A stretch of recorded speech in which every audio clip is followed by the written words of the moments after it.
And we are live. Welcome back to Takes by Fans. We got a great show for you today. As always, we are live every single day at noon Eastern. If you want to watch live, head over to twitch.tv/takesbyfans. If you want to watch but not live, head over to our YouTube channel, Takes by Fans. We post all of our shows and clips of the show there on a daily basis. And if you just want to listen, we are on podcasting apps, Spotify, Apple Podcasts, Google Podcasts, iHeartRadio. So however you want to watch or listen, we've got you covered multiple ways. Alrighty, today's a big old Tuesday. Week 3 in the NFL has officially wrapped up, folks, with the Monday Night Football of the Cowboys kind of absolutely dominating the Philadelphia Eagles. And man, oh man, I am loving this Cowboys team, folks. Man, oh man, Dak Prescott, that defense, folks. I can't wait to get to the power rankings this week because I am telling y'all, I am loving this Cowboys team, and we will express all that love that we have for the Cowboys in our power rankings. Truly going to reflect that. So we're going to break down the game from last night. Cowboys, Eagles. We are going to grade the tight ends on their performances. A lot of tight ends that did solid work, that showed up, and we got to grade what they did. So letter grades coming at you for our tight ends.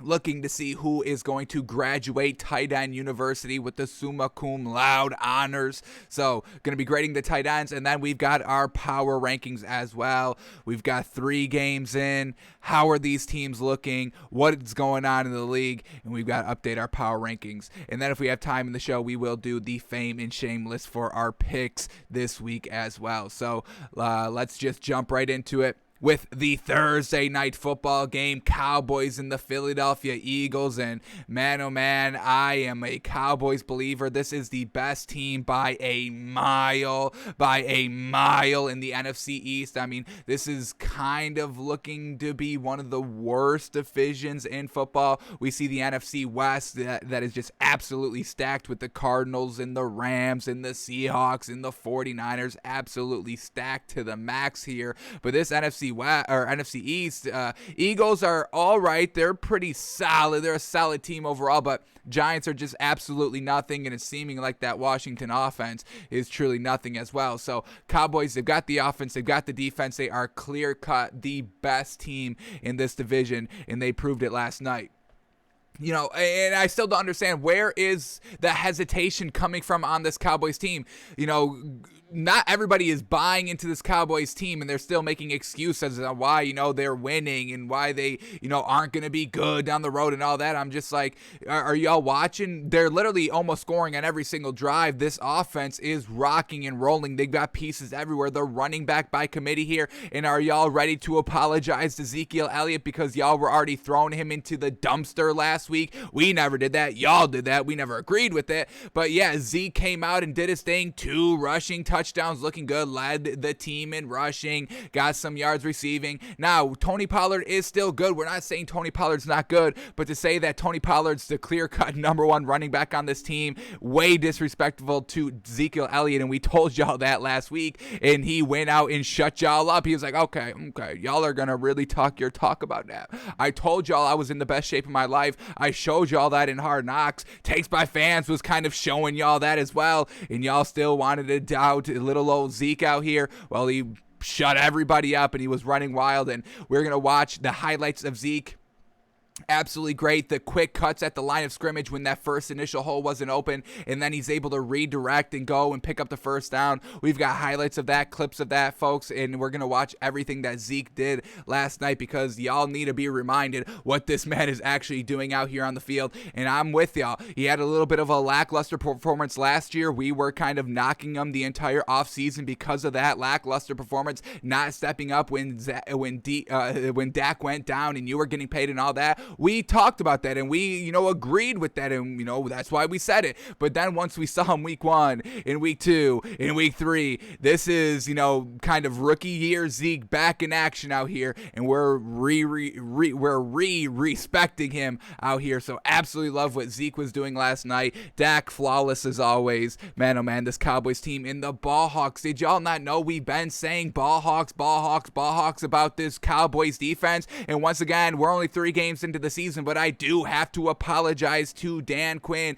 We were giving him no credit, no love in the offseason, and then we kind of saw this defense in the preseason ball hawking, flying around to the ball, forcing turnovers with their starters in that first couple of drives that the starters were playing in the first couple of preseason games, and they were always flying around the ball, creating those turnovers. And then we saw it week 1, and then it continued in week 2, and it's still here in week 3 with all the turnovers that this defense is creating. So once again, Dan Quinn, it's seeming like it's just the Falcons being trash. Maybe I judged Dan Quinn a little bit too harshly for his Falcons head coaching gig, because the Falcons are just trash on their own, because we see what they're doing this season and they're still trash. And now Dan Quinn is having huge success on this Cowboys defense, being the defensive coordinator. So for that, Dan Quinn, everything is just clicking for this Cowboys team offensively, defensively. They don't even need Mike McCarthy out there. The media narrative is that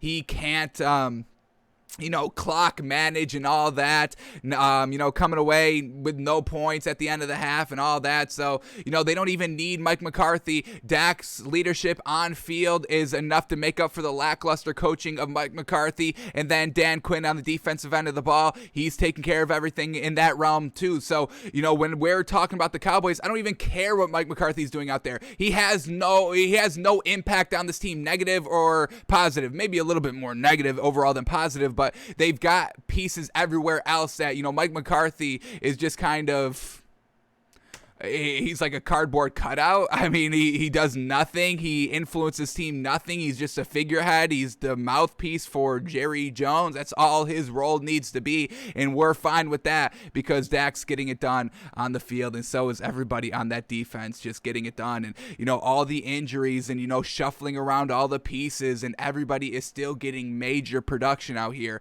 Big props to Dan Quinn for putting that all together.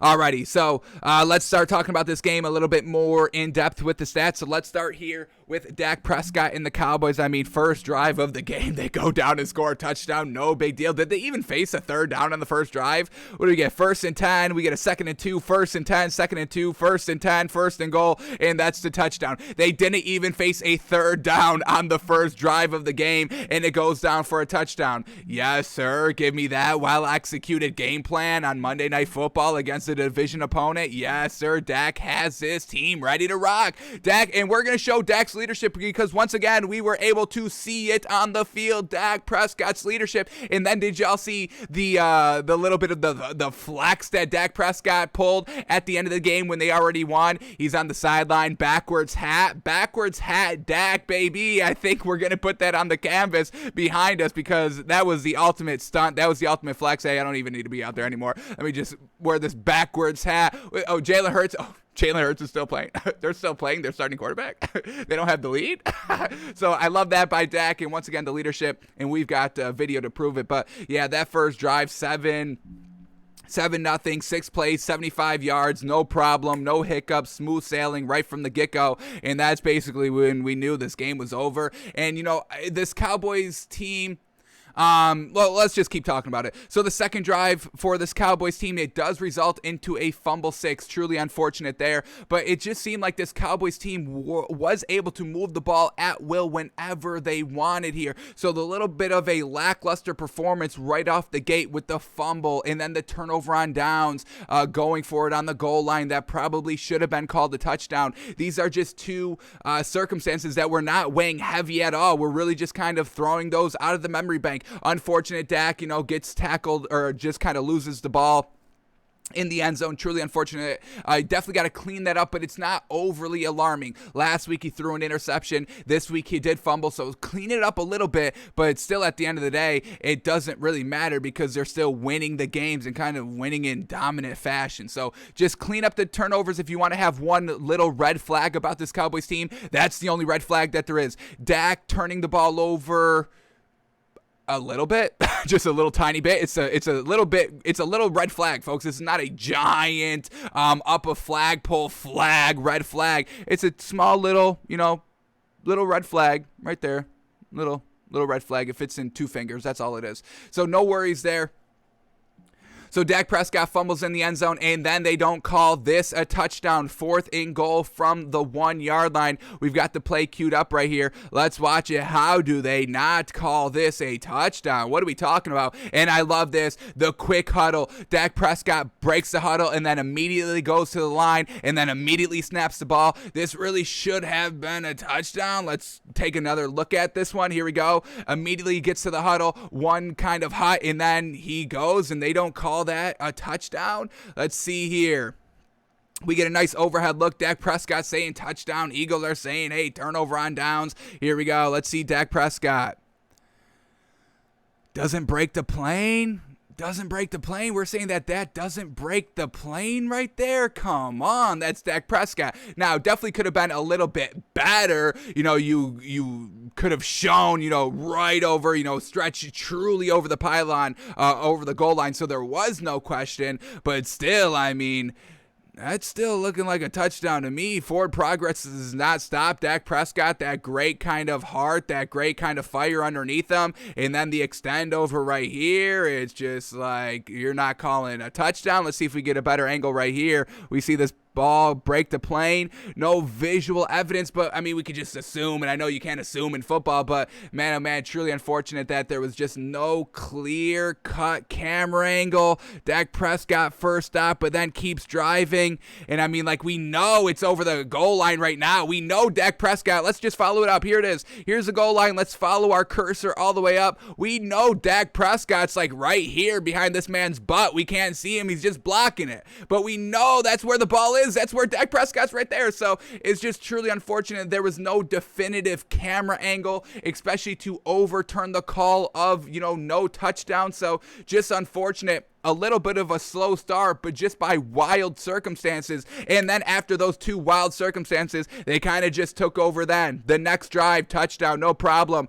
The next drive, touchdown, no problem. Now they're up 20-7.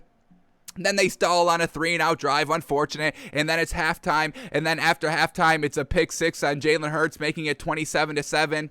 They go another 3-and-out. Eagles try to come back a little bit. Cowboys definitely could have, scored a couple of times here in the third quarter just to kind of truly shut the door. But once it was 27-14, Eagles trying to make it a game again. Cowboys go down on a nice 12-play, 56-yard, 6-minute drive to really ice the game. And then they put on one more touchdown for good luck, making it 41-14. With how much time left? What do we got? 7 minutes left. And truly by that time, the game is over. Eagles going for it on 4th down because they're down 20 points and all that. So overall, I loved what we saw from the Cowboys last night. This game was a huge game that just shows that this Cowboys team, 3 straight games against tough opponents. Week 1, first game of the entire season on the road against the defending Super Bowl Bucks, and they made it a game. Last week in LA against the Chargers, against Justin Herbert in a close game, but they figured out how to win. And then this game, first home game of the season on Monday Night Football against a division rival that everybody was hyping up this Eagles team,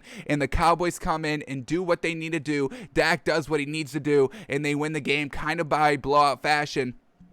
So, well done by the Cowboys. Let's start talking about some of these stats now that they had. So, here we go. Dak Prescott goes 21 of 26. That's exactly what we're talking about. Fantastic completion percentage there. Let's get the official number, 80% for 238 yards, 3 touchdowns, no interceptions. He just had that one fumble, and unfortunately, it made it a little bit of a game at that point, tie 7-7 because he fumbles in the end zone. But other than that, I mean, we score this touchdown right here, on the 1 yard line from the goal line, and now we're talking about 48-21 is the final score. So, still a 20-point blowout. Still great here by Dallas. Just, we'll keep a small little eye on Dak Prescott's ball security a little bit more. We don't think it becomes an issue. We don't even think it's an issue now, but it is something that we have seen over the last 2 games. But it doesn't really hold too much weight in the end result of the game, so not too alarming here. So Dak Prescott played absolutely well, and then let's start talking about Ezekiel Elliott, folks. Getting it done, folks. Start respecting this man. I don't like the blatant disrespect that everybody's saying, oh, Tony Pollard's so much better. See what Tony Pollard did last week? He's so much better than Zeke. Zeke was literally like right behind him in yardage, and Tony Pollard didn't have a good game 1, so what are y'all talking about? Y'all just wanted to love on Tony Pollard and disrespect Ezekiel Elliott for some reason, because it's cool to do that on social media and on Twitter. Oh, Ezekiel Elliott, a high kind of tier 1 running back in this league, high profile running back in this league. So y'all just like to disrespect them? I don't know. We never did that last week, but Ezekiel Elliott heard all your criticisms, heard all y'all disrespect, and he went out here and just showed out. So 17 carries by Zeke, led the team in rushing, 95 yards rushing, 2 touchdowns as well. Tony Pollard had a great game as well. Running back by committee here is going to be great here by Dallas. And Tony Pollard can have success because Zeke is kind of the number 1. He draws the most attention. He draws the most focus out there. I do know that running backs, usually there's only one out there at the time, so it's a little bit of a different situation than wide receivers where, your number 1 wide receiver and your number 2 wide receiver is going against kind of the number 2 cornerback out there. Your number 1 wide receiver is going against the number 1 cornerback, so your number 2 wide receiver can have a little bit more success out there. But Ezekiel Elliott being the main workhorse and going up the middle, and just some of these cuts, when we watch what Ezekiel Elliott was doing, we have to watch the quick cuts, and I hope that they show some of those plays.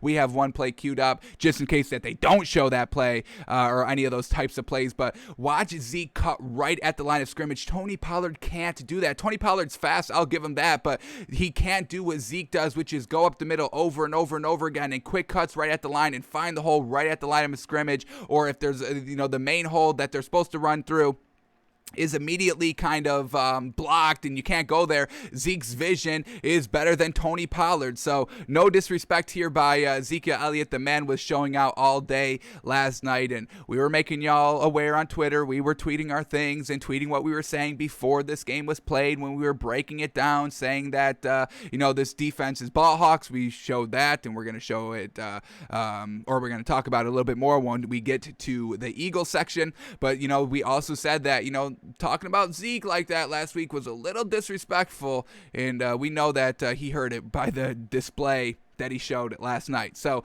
Tony Pollard had 11 carries, 60 yards, real good game as well. I'm not knocking Tony Pollard, folks. Running back by committee is going to be fantastic here by the Cowboys, especially when you have to cover Dak's passing game with all the weapons that he has. So let's start talking about these wide receiver weapons. Guess who was the leading receiver here for the Cowboys? It wasn't Amari Cooper. It wasn't CeeDee Lamb, folks. It was Dalton Schultz, the tight end, baby. Yes, sir. Tight end university, Dalton Schultz. I don't think he officially went to tight end university. Let's get that up quickly. He may have to be on the registry for next season. But let's quickly see. Was university list right here. Okay. Let's see if Dalton Schultz officially attended tight end university or if he's making his name for next year's enrollment. So here we go. Looking for Dalton Schultz. What do we got? Dawson Knox, Dallas Goedert. Come on, Dalton. Where are you at? Dalton Schultz. We get Dalton Schultz out here. Damn, it doesn't seem like they had Dalton Schultz. We're getting to the end of the list, and wow, they left Dalton Schultz out. So true disrespect there by George Kittle and Travis Kelce for not inviting this man, but this man absolutely got it done last night. Like we said, leading the team in receiving yards, the tight end, 6 receptions for 80 yards and 2 touchdowns. And when we get to our tight end university grades for what all the tight ends did this week a little bit later in the show, we're surely going to be shouting out Dalton Schultz a little bit more in depth, looking at some nice plays that he had. So Dalton Schultz, leading receiver here for the Cowboys. Dak Prescott going to his weapons. It doesn't matter if you're a wide receiver or a tight end or a running back. He will find you if you are open, and he will put the ball right on the money. So Dalton Schultz, leading receiver here. CeeDee Lamb, 3 catches for 66 yards. Came out of the gate firing. The first big play, 44 yards to CeeDee Lamb, putting them on the 1-yard line, and then Ezekiel Elliott, up the middle for 1 yard. Bingo, bango, we get Ezekiel Elliott coming into the game strong. So CeeDee Lamb helping them out real early on in the game. Took a little bit of a rest of the game off a little bit, but that's when Dalton Schultz came alive and everybody else. So CeeDee Lamb helping them get out to a hot start. Very well done. Amari Cooper, 3 catches for 26 yards. Ezekiel Elliott, 3 catches for 21 yards. Where's Tony Pollard? 1 catch for 5 yards. So where are y'all saying Tony Pollard's better than Zeke now? Zeke had more rushing yards, more passing yards, just like Tony Pollard had more rushing yards and receiving yards than Zeke last week. Are y'all about to flip-flop again? Keep that same energy up. Zeke is seeing the disrespect. So y'all can keep disrespecting him. We don't do that over here at Takes by Fans. We see what this man is doing. We don't care if it's cool to clown the man on Twitter. We don't do that here, folks. So well done by Zeke, and we'll see if y'all keep that same energy on Tony Pollard come this week, because I don't think I've seen it so far. So yeah, overall great game here by the Cowboys, and just Dak Prescott, the 1 turnover here was the only turnover of the game. So usually playing clean football here, just Dak's got to clean it up a tad, not alarming. I can't stress that enough. We're not alarmed on these Cowboys turnovers, just unfortunate circumstances in the game. It's not like, Dak is careless with the ball and throwing wild balls, or just loosey-goosey with the ball in the pocket, being surrounded by the edge rushers and all that. He's usually, for the most part, very, very secure with the football, so we're not worried about the turnovers, folks.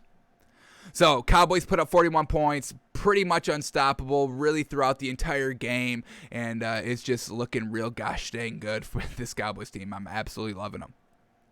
All right, now let's talk about this Eagles team. Jalen Hurts took a little bit of a shot here.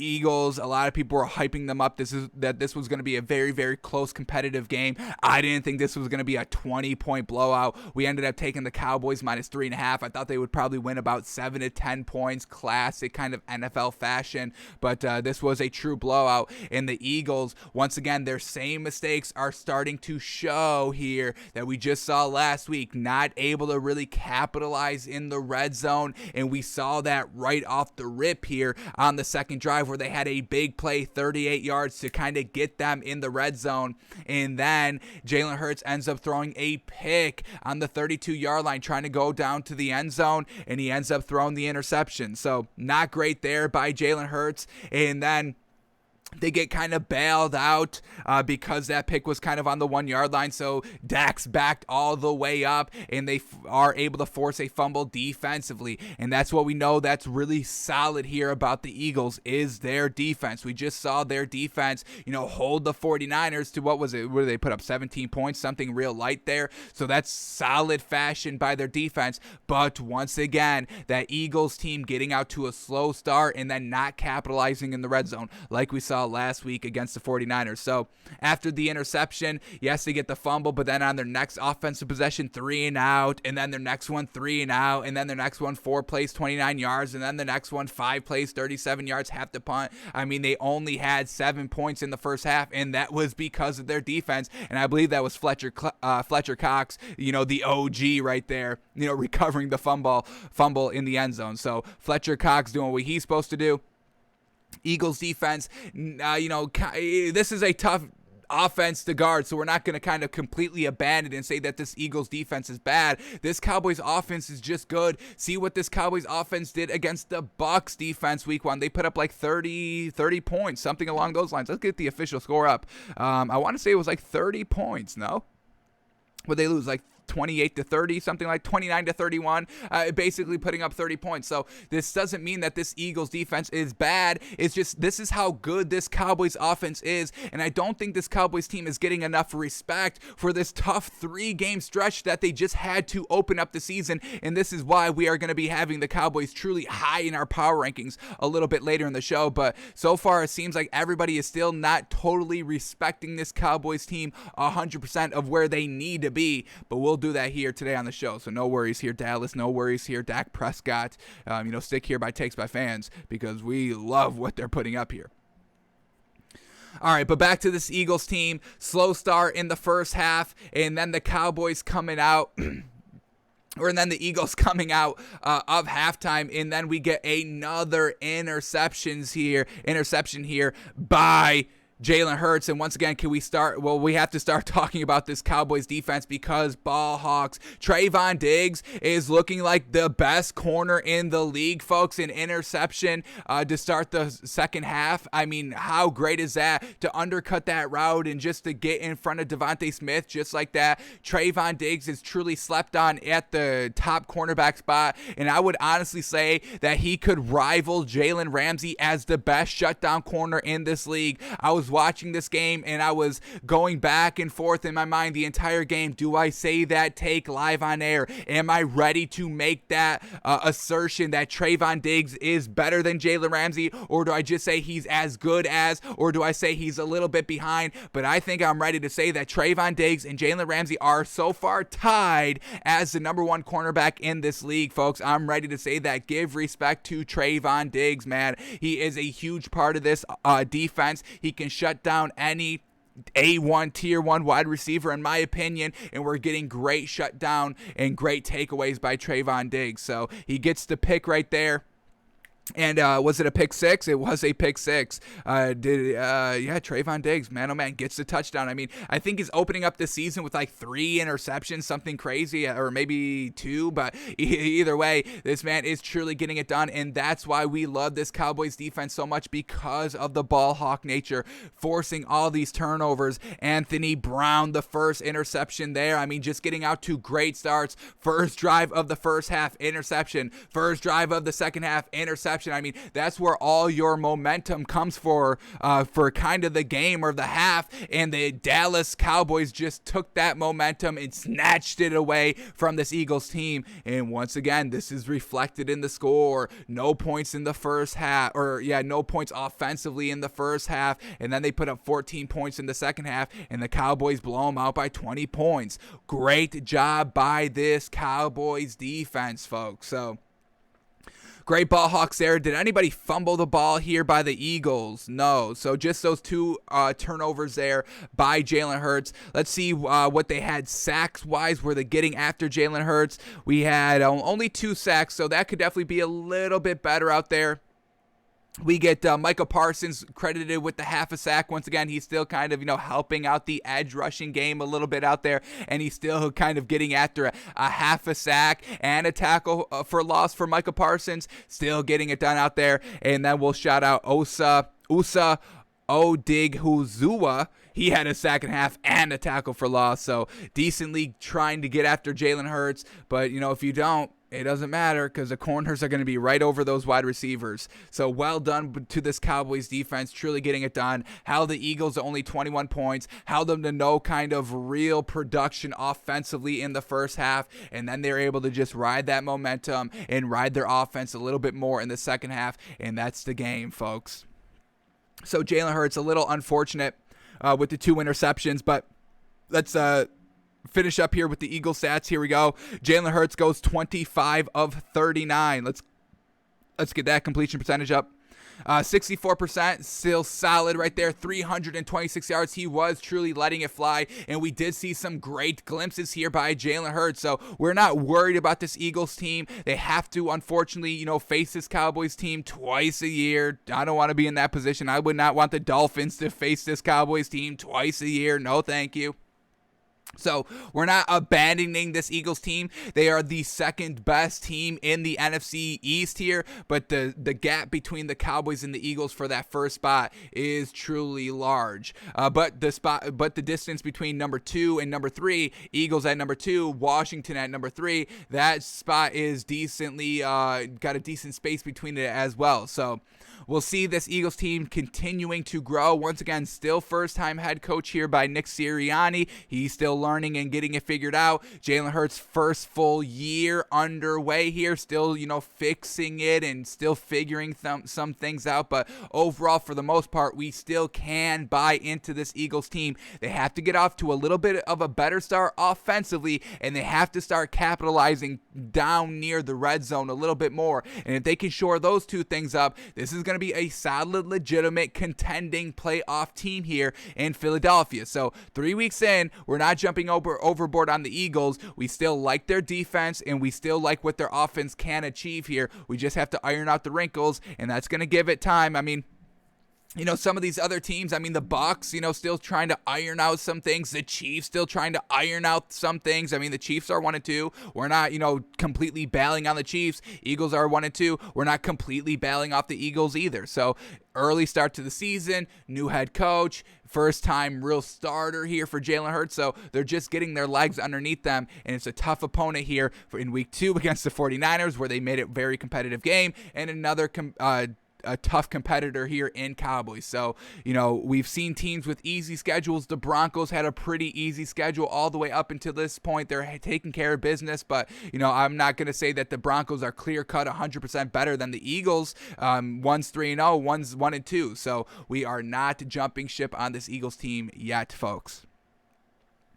Alrighty, they barely ran the ball last night. Is this correct? Did they really only run the ball 3 times with non-quarterbacks? Is that true? Or is NFL.com just not posting all these stats? I gotta double check my other source for stats here, folks. I can't believe that this Eagles team only ran the ball 3 times, and that is kind of true, folks. So Miles Sanders, 2 carries for 27 yards. Jalen Hurts led the team in rushing, 9 carries for 35 yards, but they weren't even running the ball. They had Jalen Hurts slinging the ball 39 times and rushing it 9 times. We've been saying this and seeing this over the last, first 3 weeks of the season, of just the disparity between the passing game and running game for the majority of these teams. And we know that the majority of the teams that are kind of making it just a pure passing game, we've seen it by the Steelers, they're 1-2. We've seen it by the Jaguars, they're 0-3. We just had Mac Jones throw the ball 59 times, they lose that game.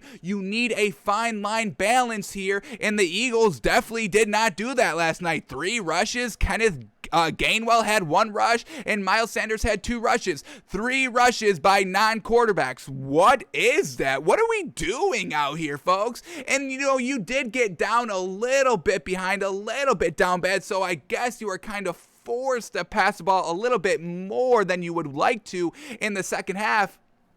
And then them not picking up the first downs in the first half to really sustain drives. I get that, but still, geez Louise, we need a little bit of a better game plan out here. We've seen if you're just going to pass the ball and completely abandon the run game, it does not work. And maybe that's why the Cowboys are even as maybe a little bit better than maybe we're giving them credit for, which is going to be hard to do. But Dak Prescott threw the ball 26 times, Ezekiel Elliott ran the ball 17 times, and then Tony Pollard ran the ball 11 times. We had 26 passes and 28 runs by basically their running backs, and then we had Dak Prescott taken off 9 times, Corey Clement ran the ball 3 times. CeeDee Lamb got it once on a jet sweep.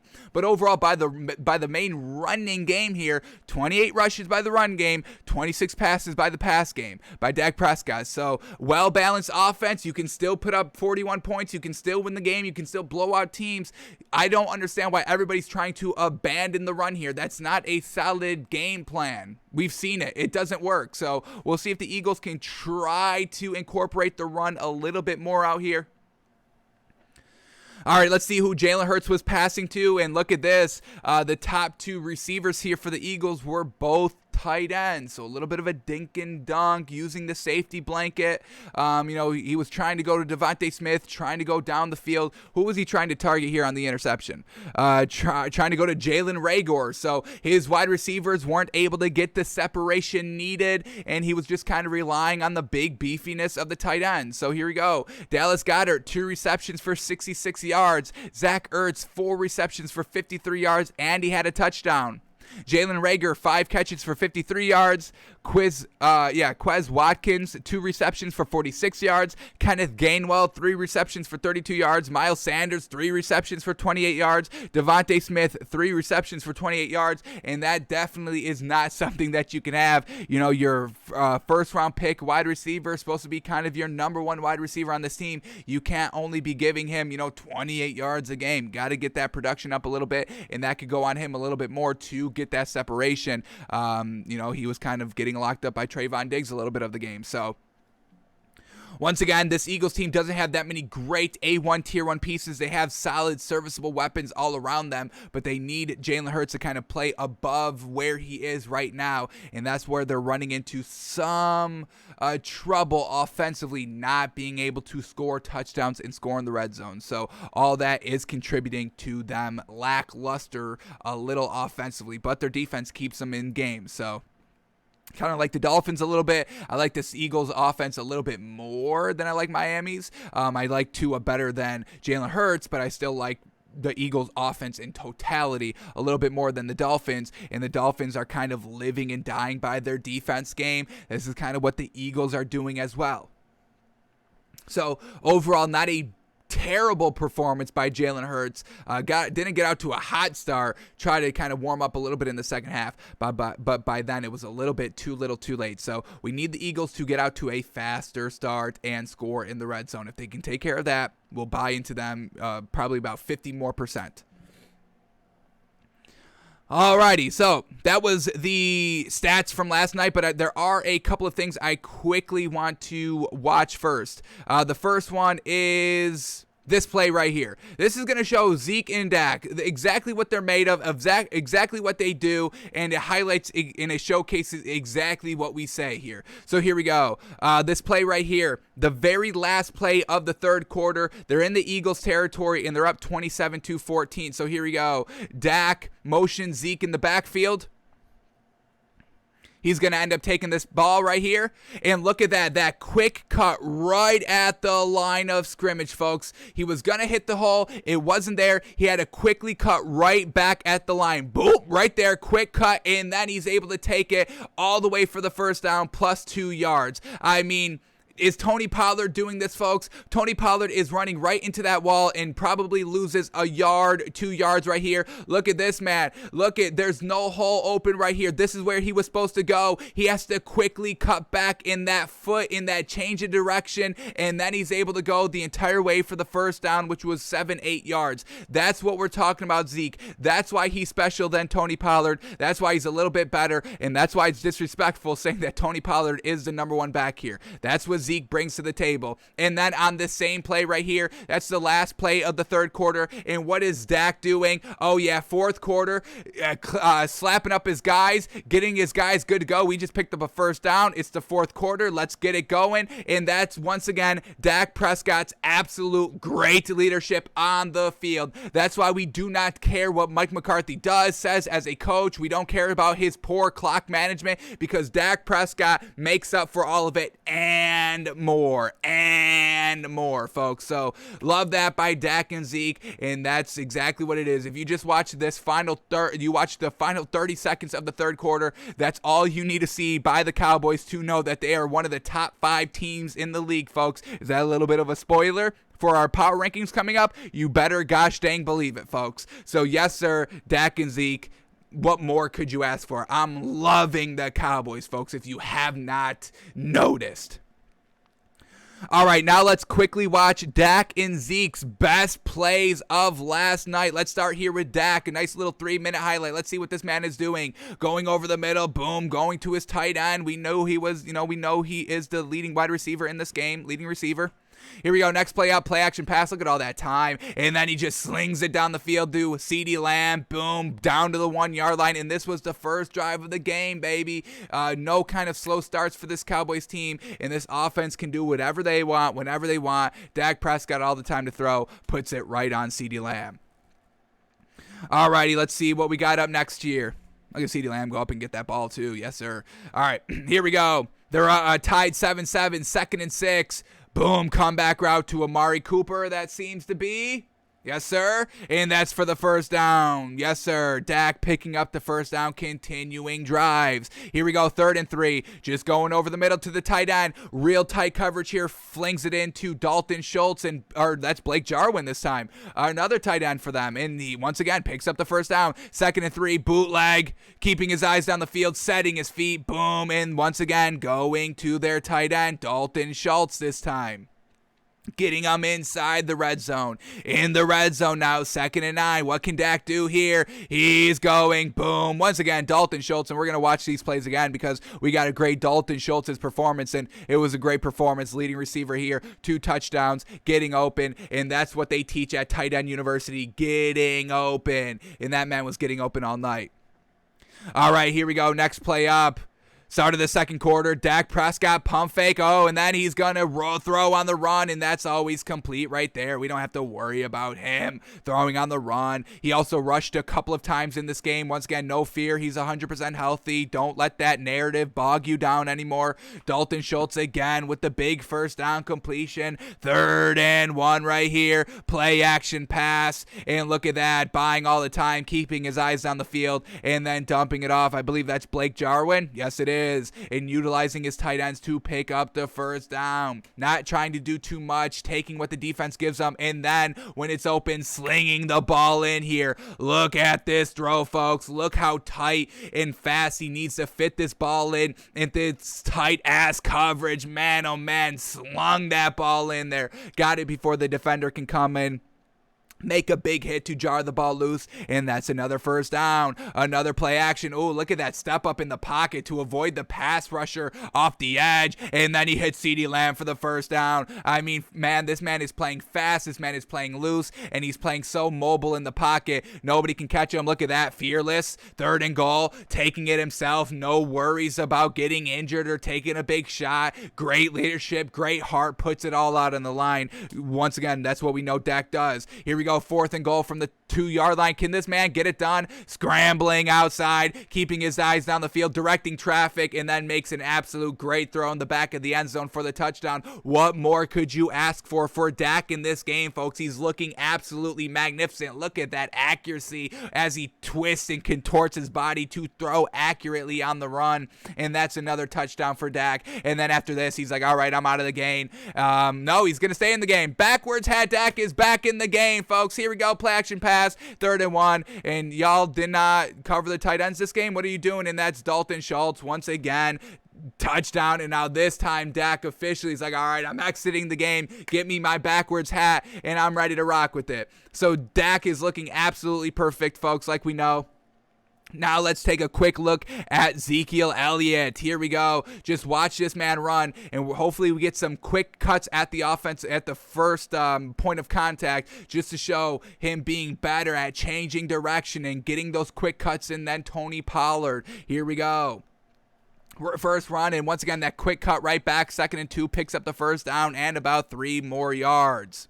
Another 2nd and 2 here. Can Zeke pick this up? Of course he can. Here we go. Hands off the ball. Boom, up the middle. Gets about 10 yards and something light here by Zeke. I think it was averaging about 5.5 yards a carry, something light. Here we go on the goal line, trying to score real quick on the first drive, and you better believe he's going to muscle his way over the goal line. And yes, sir, that is a touchdown, and that's how you start the game. Ezekiel Elliott bringing out that energy and getting up 7-0 on the first drive of the game. You can rely on this man. Here we go, back in the red zone, 1st and goal. Zeke taking contact right up the middle, driving, and he's going to get about 6 yards, placing them inside the 5-yard line. Pure workhorse running back. Give it to him and keep feeding him. And here we go, 1st and 10, 9 yards. Fantastic. truly want to see Zeke get better and better and try to return to that rookie year form, and it's seeming like he's trying to get there this year. And set up screen, he can do it all, folks. No worries. Picks up the first down, now inside the 10-yard line. Second and goal. Can this man score from about 14 yards out? Let's see. Here we go. Quarterback, or it's a draw play right there, and he takes it all the way to the 2-yard line. Once again, Zeke doing what Zeke does. Third and goal from the 3-yard line. Here we go. Takes the handoff, muscles his way in. You're not going to be able to stop this man. Multiple attempts from about 1, 2, 3 yards out, whether it's to pick up the first down or to get to that exclusive touchdown end zone. And there he is for his second touchdown of the game, getting it done. Flexes, a little bit of a feed, Zeke. Yes, sir. Yes, sir. I think we got one more play up here. We got one more play up by Zeke. Here we go, last play. What do we got, Zeke? What are you going to leave us with right here? And here we go. Just another kind of draw play. Goes up on 3rd and 17. It makes it about 4th and 3. Just trying to run out the clock here. And you're not going to pick up 3rd and 17. Try your best. And Zeke gets you about 15 yards of that. So love what we saw from Zeke. Keep on shutting up the doubters, all the disrespectful people out there. We love what we were seeing. So that was Thursday Night Football. We are big on this Cowboys team, and we just saw all the reasons why last night, folks. So Cowboys get the win 41-21, and we'll see what they can continue to do and if they can continue to keep on getting better and better and better like we believe that they can. Alrighty, let's head over to our tight end university grades, folks. We are keeping tabs on all the good, great performances, fantastic performances here by the tight ends on a weekly basis. And then on our Tuesday show, we give those tight ends grades out here. And we keep track of these grades throughout the entire season to officially crown the 2021 Tight End University Summa Cum Laude, folks, graduating with the highest of honors if you are putting in the work through week 1 through week 17 in the playoffs, Super Bowl if you make it. So we are trying to crown the best tight end right here and give them the Summa Cum Laude honors. So after 2 weeks, some of these tight ends have made the list already. If you just have an okay performance, you don't officially show up to Tight End University for the week, and we don't give you a grade. This is going to be the first week where we give somebody a negative grade, a very, very poor negative grade. Now, it's deserved, and that's why we're doing it, but we don't get too many of those so far. So let's see who showed up this week to Tight End University, and let's start respecting and shouting out some great tight end performances of the week. So the first tight end, he's already on our board. He's got 1 C for his performance last week, and he's ready to show out and try to get a little bit of a better grade this week. So the first tight end we got to take a quick look at is tight end Kyle Pitts for the Atlanta Falcons. Now, he overall didn't have the best game, not a great scoring game overall, 17-14 win here by the Falcons. Kyle Pitts only 2 receptions for 35 yards for the entire game, but he came up absolutely big time clutch. So here we go, tie game 14-14, a minute 7 seconds left in the game. Falcons at midfield on a 2nd and 8. And what does Kyle Pitts do? He gets open and he goes for about 30 yards right here. Nice little out route to the right sideline. Brings them all the way down into the 30-yard line. And he stays in bounds. They don't need to get out of bounds. They have 3 timeouts. They're trying to get in field goal range, chew out the clock, and kick the game-winning field goal. So smart here. It's great here by Kyle Pitts to get kind of wide open, and it's a 15-yard wide open pass, and then he goes down for another 5 to 7 yards after the catch. But it's so smart here by Kyle Pitts to avoid going out of bounds, cuts back inside. So that's what we love here at Tight End University. Great performances by tight ends, but they also showed their brains. They also showed their intellect, their intelligence on situational football, and we just saw it there by Kyle Pitts. So he truly took the course there at Tight End University this offseason. Big brain plays, IQ 101, and he showed what he learned during that class session. So congratulations to Kyle Pitts. We are going to reward him with a B+ minus grade. B minus grade for week 3. Nothing great for the entire game, but if you come up clutch, we'll grade that absolutely. We will grade that great, absolutely. So week 3, he gets a B minus. Alrighty, thank you, Kyle Pitts, for showing up this week. Next tight end we got to go to is, and he's been on this list, folks, over the last 2 weeks. Travis Kelce has gotten an A+ and an A+. Is this man going to get 3 back-to-back-to-back A+s? No, but he had a solid performance. So here we go. Against the Chiefs, unfortunately, against the Chargers, unfortunately, they lose this game. But Travis Kelce was the leading receiver for the Chiefs. Once again, no surprise to anybody. So here we go. We're going to watch every single play by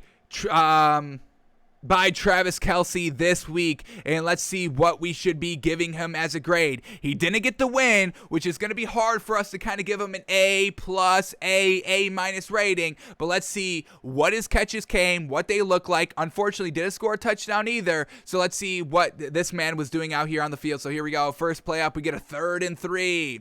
Travis Kelce over the middle of the field, and once again, great hands, breaks a tackle, and then goes for another about 5 yards. That's what he does here, folks. Travis Kelce, absolutely great. Here we go on 3rd and 5, another 3rd down pickup.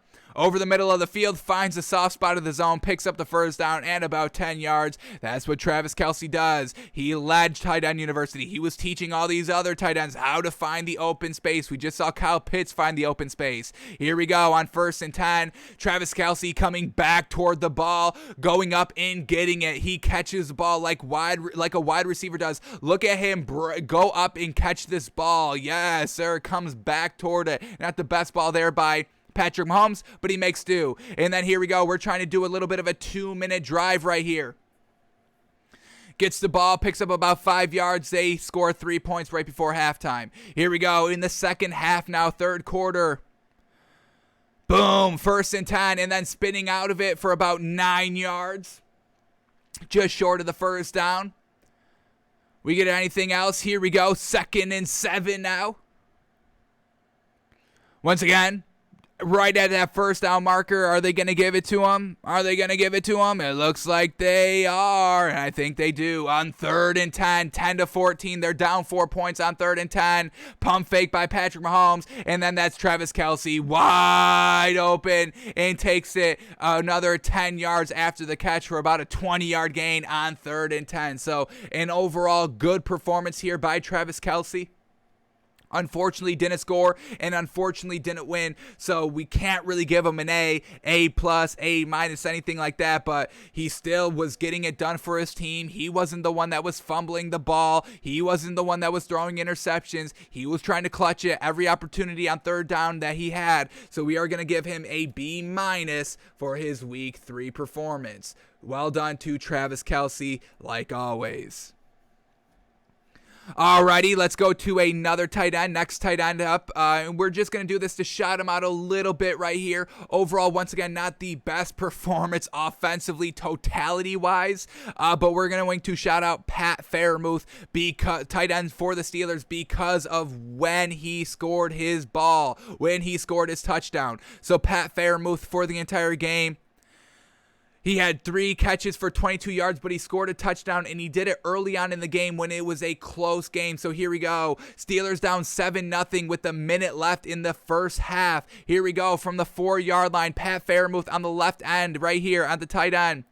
And it's just a little bit of a shovel pass to Pat Freiermuth. He takes a big hit on the 1-yard line, but powers forward to really tie up this game and make this a competitive 7-7 game. Now, unfortunately for Pat Freiermuth, the Steelers flounder for the rest of the game. They only put up 3 points. They give up a touchdown right after this, right before the end of the first half. So they go into halftime down 14-7, and we know they couldn't do anything for the rest of the game. But overall, Pat Freiermuth, for what he was doing early on in this game, it tied up the game, so we're going to shout that out a little bit, even though the team lost. Pat Freiermuth, this is his first time showing up to Tight End University, so let's get his name down. If I misspell it, I will fix it after the show, but we ain't got time to spell check and all that. So Pat Freiermuth, we're going to give him a C+ for his attempt to try and help out the Steelers team offensively, though. They have no identity, and that's not Pat Freiermuth's fault. That's Matt Canada, the offensive coordinator's fault. So Pat Freiermuth, a C+ grade for his Week 3 performance. Alrighty, next tight end up here. Alrighty, has he gotten a grade before? No, he has not gotten a grade before. So, welcome the first timer out here. And y'all know this man, but here we go. Mark Andrews, tight end for the Ravens. Now, he was their leading receiver here for the Ravens, just like we saw Travis Kelce be the leading receiver for the Chiefs. He had 5 catches for 109 yards, folks. Unfortunately, didn't score a touchdown. The Ravens end up winning on, we all know, that big record-setting 66-yard field goal. But let's watch what Mark Andrews was doing, and let's see, does he deserve a grade? When was his catches coming in? Were they up? Were they down on third downs? We know he didn't score, but let's see what his catches were looking like. So here we go, 109 yards from Mark Andrews. Let's watch. Here we go. Play action pass by Lamar Jackson, and then just going deep. Once again, Mark Andrews wide open in that soft spot. Travis Kelce taught that, and they are all learning to get into the soft spot of the zone, and Mark Andrews did it there perfectly. Picked up the first down as well. Here we go. Next play. Lamar Jackson. Mark Andrews, once again, pretty much wide open. 5 yards of separation. Gets out of bounds as well. Getting towards the red zone, and now they're up 10-0. Here we go, Lamar Jackson stepping up in the pocket. Mark Andrews open again, wide open, down, and now at the Lions territory. Great field position. Mark Andrews just going all the way down the field, wide open, not even covered. Look at all this room, folks, and then it's like 5, 10, 15, trying to get 20 yards after the catch. It's fantastic. Now they're up 13-7, trying to come back a little bit. 1st and 10, he picks up about 7 yards. 2nd and 5. And then once again, look at that wide open space to pick up the first down, get inside the red zone. And, unfortunately, didn't really do anything on that final field goal drive, but overall, he was putting them in prime position to score. Now, they didn't score most of the time because the Ravens offense just kind of floundered. Marquise Brown not able to catch all those balls and everything, but overall, Mark Andrews was truly getting it done and wide open every single time. And if Marquise Brown was a little bit better, this is like a 30-17 win here for the Ravens. So, welcome Mark Andrews, and we're going to give him a solid A-. We're going to give them an A-. They get the win, so we're not going to penalize the Ravens for not winning the game. But Mark Andrews, congratulations. We're going to give you an A- for your Week 3 performance. Welcome to Tight End University, my man. Alrighty, next tight end we got a shout out here. Tight end / quarterback? Yes, sir, we said that. We're going to shout out Taysom Hill right here. And why we're going to shout out Taysom Hill overall, let's point out his stats quickly, and then we'll tell you why we're going to put him on here. But Taysom Hill has 6 rushes for 32 yards and a touchdown. And when did his touchdown come? Well, the Patriots made it a little bit of a game in the 4th quarter. They made it a 1-possession game, 21-13 with 10 minutes left about. And what does Taysom Hill do? Taysom Hill and the Saints go on a nice 6-minute, 45-second drive that results into a Taysom Hill touchdown that really ices the game right here. So Taysom Hill was sprinkled all over on this kind of game-clenching, sealing drive. So let's watch it. And let's see what Taysom Hill was doing. He's a tight end / quarterback that also kind of runs out of the backfield. But we're going to call him a tight end because that's basically what he is. He's not the starting quarterback. He's still a tight end. So didn't get invited to Tight End University, but we're still going to shout him out here. So here we go. First play on the drive is not Taysom Hill. So let's get the Taysom Hill play. He sprinkled in. He had about 6 plays on this drive, folks. So here we go. 2nd and 10. Taysom Hill in. The tight end in at quarterback. Yes, sir. Here we go. Direct snap to him. He goes off the right side. Picks up about 2 yards. All righty. Now we get Taysom Hill out of the game. for a little bit, so we got to skip around ahead. They do eat a lot of time off this clock, so we got to skip around till about 5 minutes. We're about 8 minutes at this drive. We got to skip to 5 minutes to get Taysom Hill's next play up here. So let's keep skipping ahead. Unfortunately, the coach's film is not up quite yet, where we can just click on the plays. Those should be up by tomorrow for our film study show, so that should be solid. But here we go. We're getting Taysom Hill into the game right now. Here we go. Alrighty. Now they're about at midfield. It is 1st and 10 at the Patriots 40-yard line. Here we go. Taysom Hill, the tight end, in at quarterback, and once again running off the right side, and look at that man go, run up the middle for 15 yards. That's what Taysom Hill does, folks. That's what the tight ends can do. They're not all just pass catching tight ends. Tight ends can be quarterbacks and, ball carriers and all that. Don't discriminate on what tight ends can do, folks. Here we go. Taysom Hill still in, and he hands off the ball this time. A great read. Ooh, a great read by the tight end. Look at that. Tight ends can read on some run-pass options, some read options. Look at that. And Alvin Kamara can get about 6 yards. So great job there by Taysom Hill. Now we got to skip a little bit forward to get to Taysom Hill's next play up here. So here we go. Taysom Hill. Here we go, under center. Nope, this isn't him. He's going to come up next play.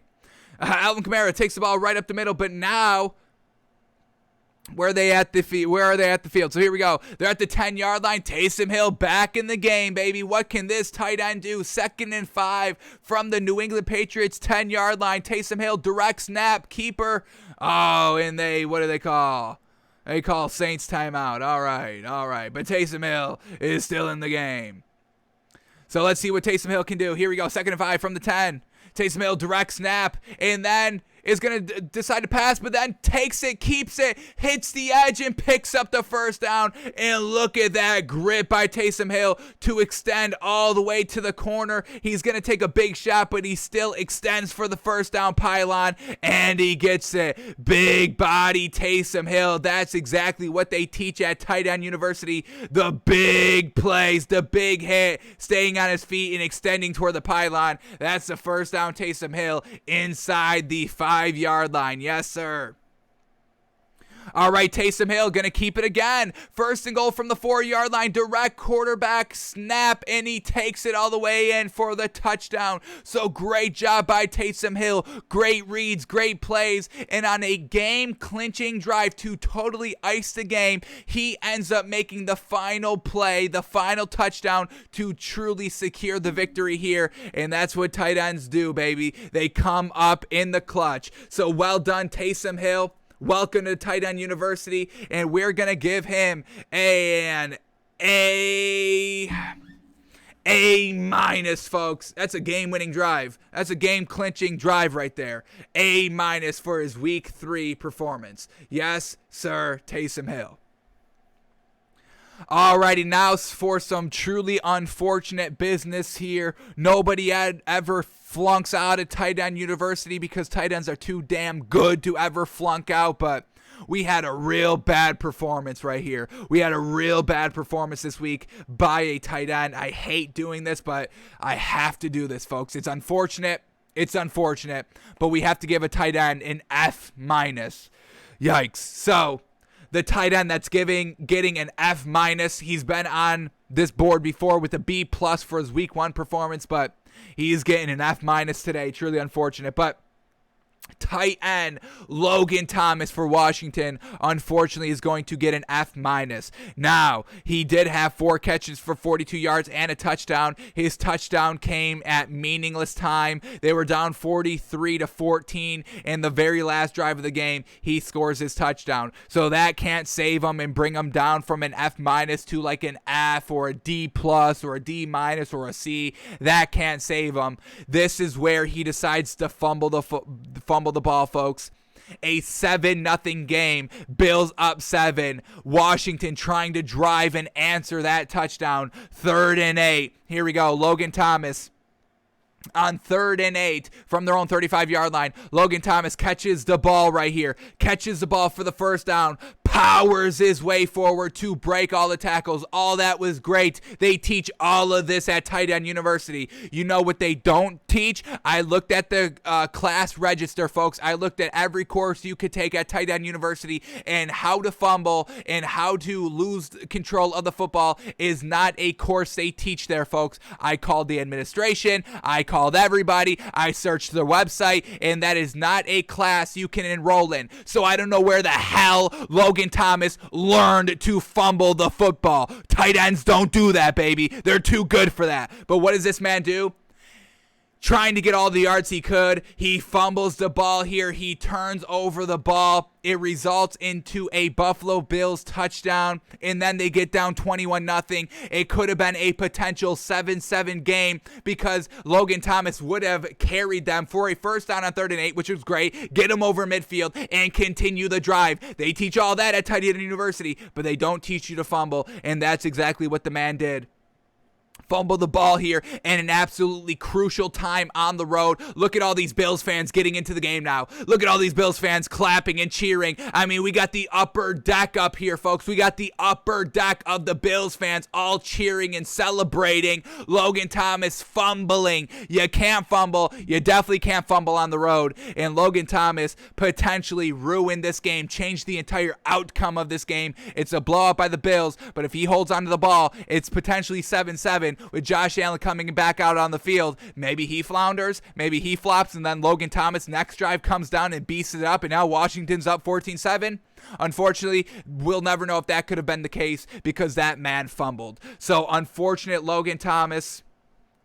I have to give you an F- for your week 3 performance. And now, I don't know if you're going to be able to graduate with summa cum laude honors at the end of the season. I don't know if another tight end is going to be able to get an F- grade. We'll see. We'll give it to them. We're not going to, look away and shy away from bad tight end performances. They need to be held accountable because they may have to kind of get expelled so they don't ruin and taint the legacy that is Tight End University, one of the most prestigious colleges that there is in all of the entire world. Maybe in the entire galaxy. Those aliens at Alien College, they got nothing at Tight End University. So, Logan Thomas, it breaks our heart, but they don't teach that there. So, I don't know where the hell you learned that. Logan Thomas, unfortunate F- grade. But where one tight end flounders, another rises. And now we're going to go to the other team, the Bills, in this game because they had a good tight end performance. So let's shout out this tight end, Dawson Knox, for the Bills. Yes, sir, Dawson Knox, 4 catches, 49 yards, and he scored a touchdown. And are y'all ready to see how he scored this touchdown, folks? Are y'all ready to see this?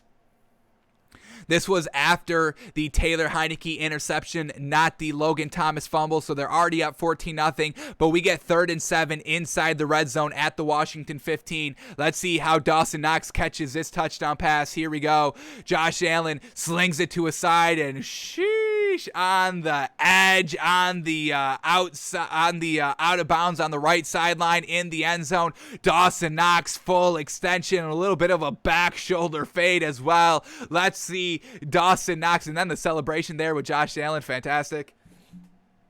Let's see this man in slow motion catch this ball because the extension right here is everything. This is what they teach at Tight End University, how to look in the ball and catch the ball. Oh my God, that is textbook wide receiver catch right there. Look at these tight ends. Ooh, full extension right there by Dawson Knox, the big beefy tight end, baby. And that's 7 points to go up 21-7. That full extension, baby. Gotta love it. Dawson Knox, a great catch right there. We got 2 more plays queued up here by good old Dawson. Oh, no, we don't. But that was his touchdown pass right there. Now, we are going to give him an A- grade here for Dawson Knox, his first time on the Tight End University list, where we could have maybe gone a little bit higher to an A plus, but just because they were already up kind of 14-0 this game, and then they didn't really truly put away the game. They have, Washington comes back, 14-21, but overall Dawson Knox puts this into a 3-possession game. A great catch right there in the first half. We'll give him an A- for his week 3 performance. Absolutely great. Alrighty, next tight end up here is Mike Gesicki for the Dolphins, and man, oh man, now unfortunately they lose, so it's going to be hard for us to give him a really, really great grade, but man, oh man, some of these catches that this man was making was absolutely fantastic. So here we go. Mike Gesicki was the leading receiver here for Miami at the tight end position. 10 receptions for 86 yards. And we just got to watch all of these because they are absolutely great. So let's start here. This is the fourth quarter drive when they are down 8 points, 25-17. 1 possession game, but they also need the 2-point conversion. Let's see what Mike Gesicki was doing on this drive, and then we got to watch that overtime play. If you haven't seen it, I'm sure you heard of it, and it's gosh dang good. But let's start here with the fourth down drive that results in a touchdown. So let's see what Mike Gesicki was doing out here. First play does not go to Mike Gesicki. Second play, here we go.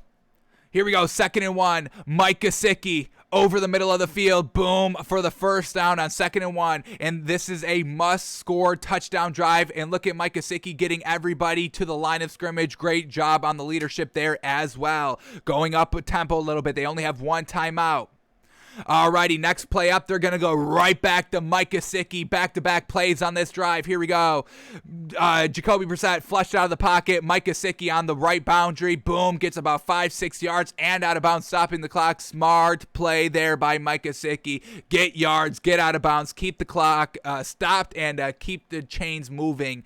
So here we go. Next play, they don't go to Mike Gesicki. Let's see, do they pick up this first down? Or should they always just go to Mike Gesicki? Here we go. Jacoby Brissett buying time and then just has to throw it away. That's what happens when you don't throw the ball to Mike Gesicki. You have to throw the ball away. Here we go. We get 3rd and 3. Here we go. They don't go to Mike Gesicki. Hit a little bit of a wheel route there, and unfortunately incomplete. Brings up 4th down. 4th down. I wish Mike Gesicki picked this up, but he doesn't. Unfortunate.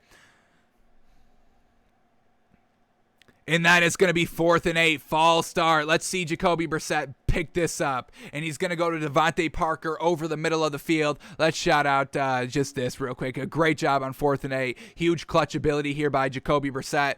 Great job there by Devontae Parker for the catch. But Mike Gesicki's back in on this drive, folks. Don't worry. He's coming right back up. Here we go. 2nd and 6 from the Raiders' 45-yard line. Mike Gesicki. He about to catch this ball. Here we go. Jacoby Brissett. Mike Gesicki. First down. Out of bounds. Stop the clock. I mean, what more could you ask for right here? The great separation right there. Picking up yards. Picking up the first down. And getting out of bounds. Now we're going to get Mike Gesicki again. Once again, going to him on back-to-back plays. That's how you do it, baby. Mike Gesicki over the middle of the field. About a yard short of the first down. But that's 9 yards. Making it 2nd and 1 now. Here we go. They're going to go to Mike Gesicki again. Why not go to him on back-to-back place here for the big one and trying to hit him in the end zone. And then that's it, folks. Mike Gesicki able to kind of get nice separation here to show for Jacoby Brissett. They take the deep ball and he gets pass interfered with. Unfortunately, he doesn't come down with the ball, but he gets pass interfered with, sets the ball up on the 1-yard line, and the Dolphins take it in and score a touchdown. And then they go to Will Fuller for the 2-point conversion. So Mike Gesicki, they teach this at Tight End University, kind of how to sell a pass interference. Now this was pass interference, and I don't think he was kind of selling it or anything like that, but they teach you how to do all this. That was not Mike Gesicki, actually. My notes let me down. I think that was Matt Collins. On this drive chart, they say kind of Mike Gesicki. Passed to Mike Gesicki. But Mike Gesicki's 88, and that man was... Hang on. I apologize. Where was this pass interference play? This is overtime. Hang on. Stay with us, folks. Stay with us. Here we go. The pass interference play. Yeah, it says Jacoby Brissett deep to Mike Gesicki, but I don't think that's Mike Gesicki. It says it is. I think Mike Gesicki's 88. That's not Mike Gesicki. That's Matt Collins, I think. So NFL.com let us down on that one, folks. Don't take that up with them, not us. So that's not Mike Gesicki, but overall, okay. Still great on this drive. Sets up all this. Sets up nice first down. Stops the clock. Leaves all the time needed to score the ball. So for that was great by Mike Gesicki. But that's not even the best of it, folks. Are y'all ready for the best of it right here?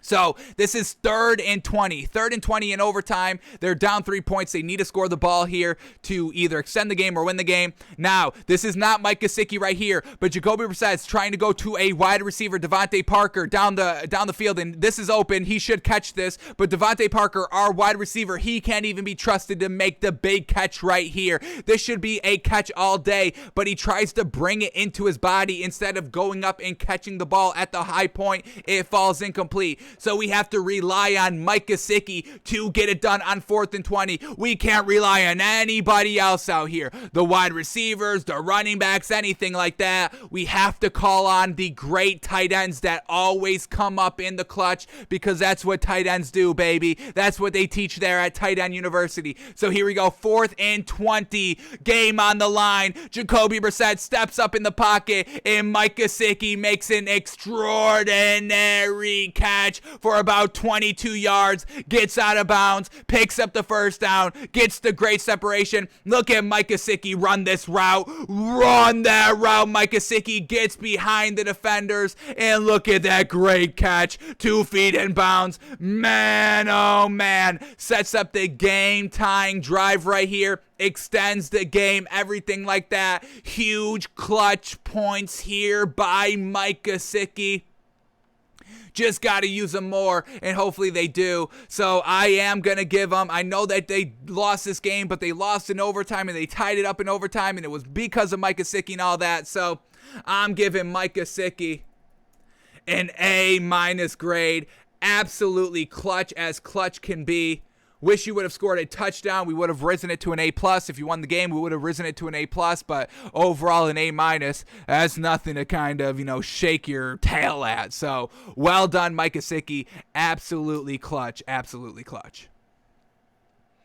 Alrighty, next tight end here is a new tight end on our Tight End University list. Well done to this man. Let's shout him out a little bit. We got Tyler Conklin out here, tight end for the Vikings. All right, here we go. Tyler Conklin out here. 7 catches for 70 yards and a touchdown. Yes, sir. We've got his touchdown catch, I believe, queued up. But he also... Well, let's watch this play. What is this play? What do we got queued up here? So here we go. 1st and 10. Play action pass. Going to Tyler Conklin, picking up the first down, getting them into scoring territory. Fantastic. We also have him going on the second quarter touchdown drives and kind of making up big plays on this drive. So here we go. Tyler Conklin. 7-yard pass on 1st and 10 from Seattle's 12-yard line, going to him in the red zone, and they're able to capitalize off of a touchdown because of his performance down in the red zone. Then again, on another touchdown drive in the second quarter, Tyler Conklin in the red zone again. 1st and 10 from Seattle's 19-yard line, catches a 16-yard pass the very next play. They score the touchdown, and then we get Tyler Conklin's touchdown himself. When did he score the touchdown? Right here in the first quarter. Bingo, bango. To get off to that hot start right there. I thought I queued that up. I didn't queue that up. Did they go to Tyler Conklin on back-to-back plays right here? Let's get this touchdown pass here by Tyler Conklin. Let's shout him out on his touchdown pass. Here we go. 2nd and 2 in the red zone. All right, that's not it. Next play should be it. Here we go. From the 8-yard line, Tyler Conklin. No, we're going to hand off the ball. Okay. Let's get Tyler Conklin pass right here. Here we go. Is this it? Pass short left to Tyler Conklin. Here we go. Tyler Conklin. Boom, gets that nice separation, about a half a yard, and there he goes in for the touchdown. Tyler Conklin, 1 touchdown, helped out on 2 others. Well done performance right there. Got out to the hot start as well, and we're going to reward him with an A- grade as well. Tyler Conklin, A- for his week 3 performance. Very well done. Welcome to Tight End University. Alrighty, next tight end up here. We do have him on our board already, but another solid performance, so he gets another grade up here. We're going Tyler Higbee. He had 5 catches for 40 yards and a touchdown. Here we go. Let's see what his touchdown looked like here. 0-0 game, second quarter. Here we go, 3rd and 2, and it's a tight end screen right there, and there he goes, in for the score. So 3rd and 2, they don't have to settle for the field goal. They get all the 7, and it's because of the tight end there, Tyler Higbee. He also helped out on a second quarter touchdown drive, their other second quarter touchdown drive here. 3rd and 4, they go to Tyler Higbee for 11 yards, picks up the first down. So Tyler Higbee, another solid performance right here. And they get him out to a hot start. They score the ball. They go take a 7-0 lead against the Bucs team. I mean, that's how you win it. So we're going to give Tyler Higbee an A grade there for the hot start and then to finish off in the second quarter. That's a very well done play right there on 3rd and 2 as well, picking it up. So Tyler Higbee, an A grade. Alrighty, a couple more tight ends to quickly go over. We got to do George Kittle out here. Alrighty, let's go to the 49ers game and George Kittle. Now, unfortunately, the 49ers lose, but George Kittle, leading receiver here for the 49ers, 7 catches, 92 yards.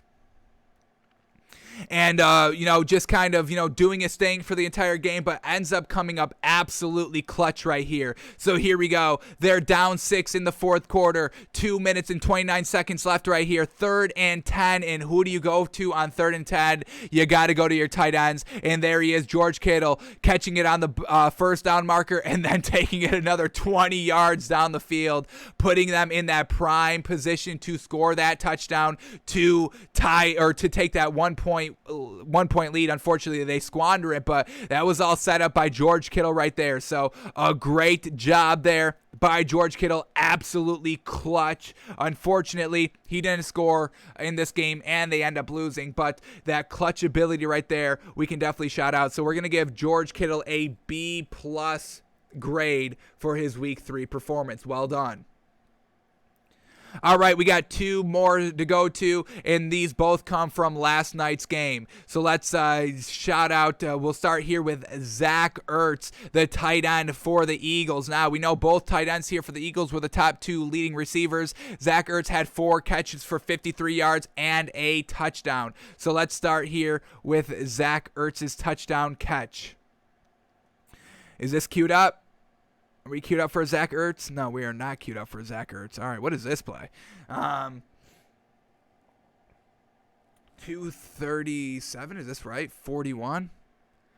All right, this is Dalton Schultz. Dalton Schultz, we're going to shout him out as well. He's the other tight end here. So that's a great job by Dalton Schultz there. Wide open, once again, finding space. That's what they teach at Tight End University.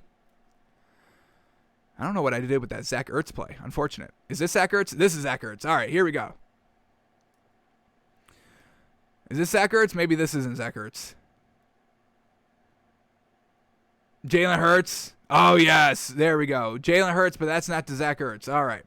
All right. I really thought I had the Zach Ertz touchdown queued up here. I don't. Unfortunate. But Zach Ertz, he scores his touchdown when they were trying to come back into this game. Second quarter, they were down 27-7. Really kind of a blowout here. And we're not going to give Zach Ertz a big credit grade because of this catch right here. But he ended up having a 3-yard touchdown catch to make it a kind of competitive game, make it a 2-possession game, 27-14 now because of Zach Ertz. So we're going to give Zach Ertz a C+ grade. A little bit too little, too late here. Made it competitive, and that's what they teach at Tight End University, never giving up, never quitting. So we'll give Zach Ertz a C+ grade. Actually, just a C grade for his week 3 performance. And then we got Dalton Schultz. We showed the first touchdown Fantastic. And now we got his second. Yes, he scored 2 touchdowns right here. So the first touchdown makes it 14-7. Nice little retake the lead touchdown there. And then we get 34-14 in the fourth quarter. This really ices the game with 7 minutes left. Takes the ball 15 yards short of the first down, and then just maneuvering in and out there, beating defenders right there. And once again, that's what they teach at Tight End University. Getting wide open. That's what he did at his first touchdown pass, and just making everybody miss. That's what he did on the second touchdown pass. So well done by Dalton Schultz, and we're going to give him a solid A- performance for his week 3 performance. So those are all the tight ends that absolutely made a lot of noise this week. Shout out to them, and hopefully we don't get another flounder job by Logan Thomas. We don't want another F- given out here. So well done to the tight ends. We got a nice list here. All the tight ends. Let's read off all the tight ends here that we've accumulated so far that have done great things so far through 3 games. So we've got Rob Gronkowski in contention. All these tight ends are now officially in contention for summa cum laude honors at the end of the year. But we got Rob Gronkowski, Darren Waller, TJ Hawkinson, Dallas Goedert, Travis Kelce, Tyler Higbee, Logan Thomas, George Kittle, Ricky Seals-Jones, Noah Fant, Jack Doyle, Dan Arnold, Mark Andrews, Max Williams, Kyle Pitts, Robert Tonyan, Pat Fairmouth, Taysom Hill, Dawson Knox, Mike Gesicki, Tyler Conklin, Zach Ertz, and Dalton Schultz. Man, oh man, those are some great tight ends right there, and we are only 3 weeks into the season, folks. We know this list is probably going to get a little bit bigger and a little bit more wider because all these players are going to be getting grades pretty much on a weekly basis, as we've seen a little bit so far through 3 weeks. So, well done to the tight ends this week, and we'll see what the tight ends do in week number 4. Alrighty, let's head over to our final segment for today, our NFL Power Rankings, folks. Alrighty, big games this week. Week 3 just wrapped up last night with the Cowboys and the Eagles, and now since every team has played, we can evaluate all of them and see who the new top 10 are in this league. So heading into week 3, these were our power rankings. Browns at 10, 49ers at 9, Broncos at 8, Raiders at 7, Cowboys at 6, Ravens at 5, Chiefs at 4, Bucks at 3, Cardinals at 2, and the Rams, the number 1 team heading into week 3. Now, we had a lot of shakeup. We just saw the Bucks lose against the Rams. We had them at number 1. Do they stay at number 1? Most likely, but you have to tune in and stick around to find out. So the Bucks lose, the Chiefs lose, the Ravens win close, the Cowboys blow out. How do we justify all that we've seen? Well, we're ready to unveil our new top 10. Alrighty, we have some teams exiting the top 10. So let's quickly just kind of touch on why we are knocking these teams out of the top 10. So 49ers are out of the top 10. They just lost, close game. Unfortunately, couldn't get it done down the stretch, but still a solid team, and they are still kind of outside looking in at this moment. But we had some other teams show up and show out, so we have to make room for them. So unfortunately, the 49ers are out. The Broncos are also going to be out of the top 10. Actually, no. We are doing something a little what's the word? A little wild at the number 10 spot. But we'll get there. Anybody else falling truly out of the top 10? Is it just one team? It might just be one team. Well, let's just start talking about it. Let's start here. Here we go. New power rankings. Are y'all ready? Browns are no longer the number 10 team. We'll see if they move up or move out. But this is what we're going to do for number 10, because I was having real difficulties on choosing this number 10 team. I had a couple of teams that I wanted to kind of put in the top 10, but it's just like there's one thing that makes me want to keep them out, but overall I want to put them in the top 10. So this is the first official battle for the top 10 spot, and all 3 of these teams will be battling this week to see if they earn that number 10 spot or more or higher, or if they fall out of the top 10. But we're going to put 3 teams at number 10, at the number 10 spot. I know it's kind of unorthodox and you can't do 3 teams at one spot. I get it, but we are going to do it, and it's going to be a battle for that number 10 spot, and we'll come reevaluate it come next week, and we will definitely only have 1 team at number 10 come next week. But I want to give all these teams a fair shake at this 10th spot. So our first team at number 10 is going to be the Green Bay Packers. We saw a big flounder job by Aaron Rodgers week 1. Then they beat week 2 against the Lions. Can we weigh that heavy? And then they just win a close game against the 49ers in classic Aaron Rodgers fashion, where he comes back and wins the game with 37 seconds left. That's what Aaron Rodgers does, and that's why a lot of people, highly recognize him as one of the best quarterbacks of all time, because this man gets it done over and over and over again in the clutch. So for all that, we're going to leave the Packers here at number 10. Week 1, bad performance. Week 2, it was against the Lions, blah. And then week 3, great performance. So it's so far 1 bad, 1 neutral, 1 good. It's kind of at a borderline. We'll know at week 4, but we're going to give the Packers the opportunity to compete for their spot here. Also, all these teams have decent opponents coming up this week, so we can get a nice gauge on what they truly are made of. So the Packers, they do have the Steelers, and this is kind of a do or die game for the Steelers, so we'll see if the Packers rise to the occasion and beat them. They are at home, but the Packers in a fight for your spot here at number 10. Alrighty, the other team we're going to put here is the Chargers. I mean, what a great win against the Chiefs on the road. How can we not try to celebrate them and fit them in the top 10? Now, last week they went toe-to-toe with the Cowboys, and now we know the Cowboys are legit contenders, and this is why we want to kind of truly recognize this Chargers team. They're 2-1, Packers are 2-1, and the last team, they are going to be 3-0. But yeah, this Chargers team, a chance to fight. Are they the real deal? Yes, they beat the Chiefs, but it took like 4 turnovers to win by 6 points, and it took a 4th down call to go forward and score the touchdown and all that. So it's still good, and that's how you have to beat the Chiefs. It takes all that to beat the Chiefs. We want to see if they can keep it up. Next week, the Chargers have the Raiders, so that's going to be another good competition to see if the Chargers are the real deal or not. They'll be fighting for their spot at number 10. And then the last team right here, well, they're 3-0, and they've been in the top 10. We have them at number 9, and we are going to move them back just slightly here, but we're going to have the Broncos in this category as well. Now, the Broncos, real easy 3-game stretch here right off the rip. They just beat the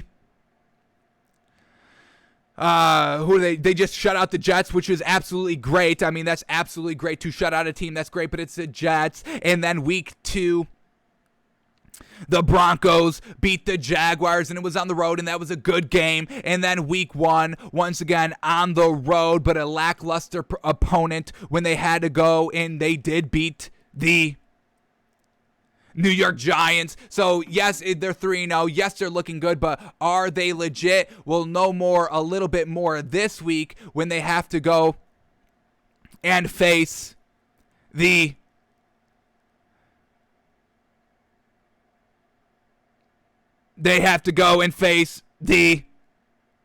Baltimore Ravens. So all 3 of these teams will truly show, are they the real deal after kind of, a flat start, just kind of an okay start, or a 3-0 start against bad teams. We'll know more about all of them, but only one team can really truly kind of compete and stay in the top 10, and we'll see what team goes out and wins that spot. So Packers, Chargers, Broncos, I'm putting them all at number 10, and we'll see what they do this week.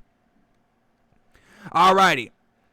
Here we go. New number 9 team and a new team in the top 10. We're going to put the Buffalo Bills. I got to give credit to this defense. It's been great the entire year. Unfortunately, a little bit of a flounder job offensively week 1. That's why they lose to the Steelers. But we've been seeing Josh Allen shored up here, and he just had a real good game last week. But this defense is getting them out to hot, great starts, getting great field position, forcing the turnovers. And when Josh Allen plays at his peak, like we just saw last week, they are, sheesh, they are real deal. They just made clowns of that Washington defense, dropped 40-plus points at home, no big deal. But, I mean, Emmanuel Sanders finally coming into his own. A little bit of drops in week 2, but, man, oh, man, he was right toe-to-toe, downfield, catching all the balls there, and a little bit better than Stephon Diggs last week. So, great wide receivers here. Josh Allen is truly showing that, the first 2 weeks were just to get his feet underneath them, and he's ready to kind of rock now. So Josh Allen had a great game. There's no turning back now. He can't flounder after that great performance. So we're going to put the Bills at number 9. That defense is great, folks, and Josh Allen always takes advantage of short fields and turnovers and all that. And now he's starting to move the ball from the 20 to the 20, scoring, on regular drives where his defense doesn't create short fields for him. So this Bills team is looking absolutely great. We put them at number 9. Alrighty, new number 8 team, and this team is going to drop back decently heavily here, but the new number 8 team is the Baltimore Ravens. I like this Ravens team because of Lamar Jackson, but it's like every week it's like, all right, Lamar Jackson, what can you do to win us this game? That's all it comes down to. We can't really trust anybody else. The running game, Lamar Jackson's the leading rusher in every single game. They're not really doing anything great that Lamar Jackson doesn't require Lamar Jackson to be a huge part of the play or the drive or the series or the game. We just saw Marquise Brown drop pass after pass. He's not reliable. We've been known this, and once again, it's showing out here again. They almost lost to the Lions. It took a 66-yard field goal to allow them to win, but once again, Lamar Jackson helped put them in place to get that long kick. It always comes down to Lamar Jackson, and usually he comes up clutch. They're 2-0. He beat the Chiefs. Unfortunately, it came down to Lamar Jackson in overtime against the Raiders, and he floundered, but usually, for the most part, they're 2-1. He gets it done, but that's all they have is Lamar Jackson. They literally live and die by Lamar Jackson. The Ravens defense couldn't shut out the Lions. I mean, come on, what are we doing out here? So we're going to move the Ravens back a little bit. I don't want to totally move them out of the top 10, but if they keep floundering here, if they keep winning but floundering, I think I may move them out of the top 10. So we're going to move the Ravens back from 5 to 8. They got to do something else besides Lamar Jackson. We need to be able to count and rely on somebody else besides Lamar Jackson. Now, good news here for this Ravens team. Their rookie wide receiver should be good to go this week. So you don't need Marquise Brown anymore. I would throw that man in the garbage. I would just stick with Sammy Watkins, and I'm blanking on their wide receiver's name. He's been out every single week, but hopefully he can get back out here and, be a huge piece that they need him to be, kind of one of their best wide receivers. We'll see if he can live up to that hype. So Ravens dropping back to number 8. Alrighty, number 7, we are going to keep the Raiders. Once again, the Raiders are 3-0, so we give them credit for that, but tough, close wins here, and the tough, close wins, tight wins are coming at home. What is that about? You beat the Steelers decently on the road, but then you basically get gifted the game against the Ravens at home in overtime because Lamar Jackson fumbles, and then against the Dolphins this week, in overtime. Well, first of all, you allow overtime to happen when you had an 8-point lead, and then you allow a 4th and 20, and then you allow them to get the field goal. Now, luckily, the Dolphins defense ran out of gas at the end of the game, and the Raiders still kind of finally took, the umpteenth opportunity to go out and finally win the game when they closed the door in overtime. Finally, the second possession. But this Raiders team, it's solid offensively. Defense is solid, but these close games at home, they're not really inspiring. It's not something that we can truly sink our teeth into and see like, yeah, this Raiders team, they've got great home field advantage. They'll win every single time on the road, and they can blow out teams. Every game has really kind of been close so far. So this Raiders offense, it's good, folks. They can do whatever they want, whenever they want. They've got the running game, they got the elite arm, the big arm, and they got the deep threats. They got the speed, they got the height, they got everything. So we're going to leave this Raiders team at number 7 just because every win it's a good win. Winning is always great, but these close wins, they're not really selling us too much on the Raiders. So we will leave them at number 7.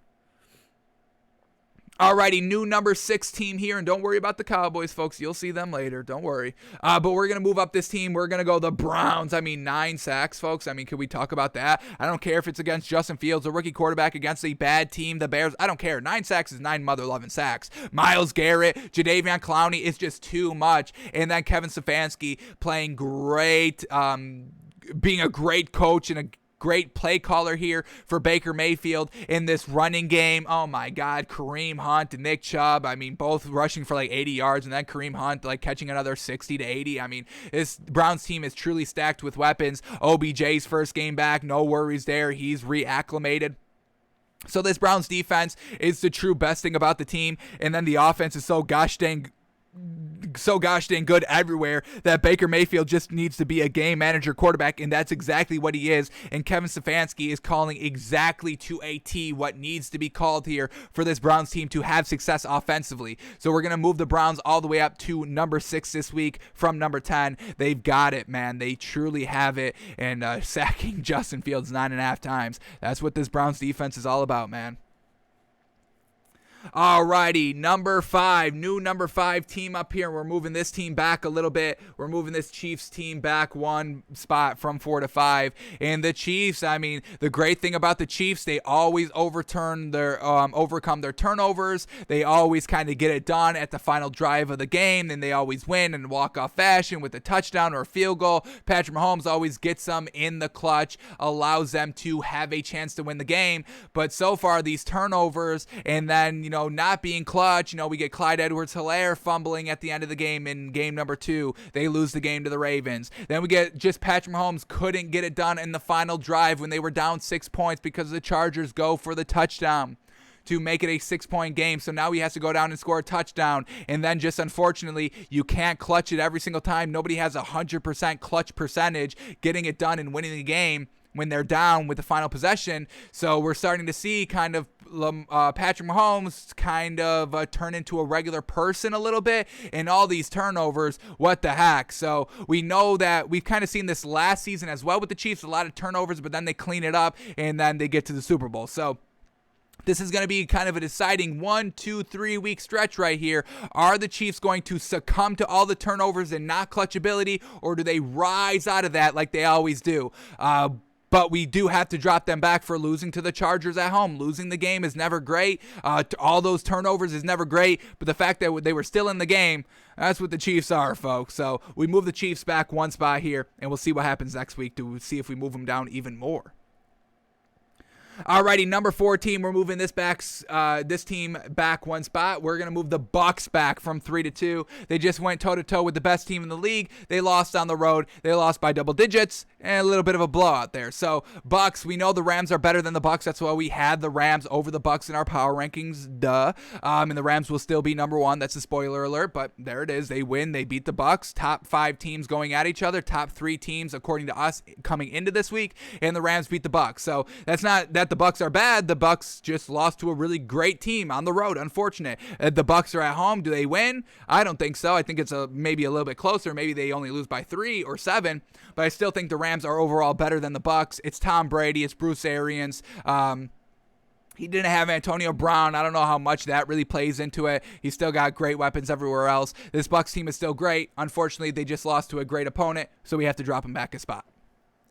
Alrighty, our new number 3 team, and I love this team so gosh damn much, and they solidified it last night, but we're moving the Cowboys to number 3. I absolutely love Dak Prescott in this offense. It's so gosh dang good, folks. This defense is full of ball hawks. They will take over the ball multiple times in the game. They surround the ball. They rush to the ball. They tackle the ball carriers. The defense doesn't allow that many points, and the offense can literally score on any single drive. Any single drive, they have the ability to kind of take the top off the defense in the running game with Tony Pollard and Zeke, or take the top off the passing game with Dak's big arm and Amari Cooper's ability to get open and CeeDee Lamb's ability to get open. And now we get Dalton Schultz coming into his own here in game number 3. So everything is just clicking for this Cowboys team, man. And I'm very close to moving them to number 2.